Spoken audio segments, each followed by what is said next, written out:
Здравствуйте, уважаемые зрители! Представляем анонс четверговой толстушки Якутии. Итак, что вас ждет на страницах нашей газеты 24 декабря?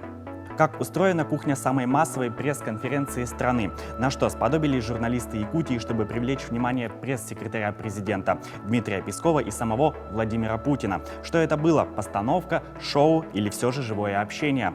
Об этом и многом другом читайте в специальном репортаже нашего корреспондента, принимавшего участие в большой пресс-конференции главы государства.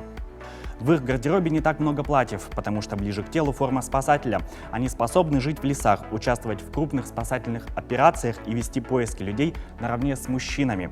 О тонкостях работы представительниц слабого пола в службе спасения и, казалось бы, совсем не женского дела Якутии рассказала девушка-спасатель Виктория Савинова. 19 декабря в селе Дюпся Усть-Алданского Луса произошла страшная трагедия. 3 малышей стали жертвами пожара. Это не первый случай, когда в Якутии при пожаре гибнут дети, оставленные дома одни. Какие меры необходимо срочно принять, чтобы избежать подобных трагедий? Об этом в материале Ирины Мартыновой.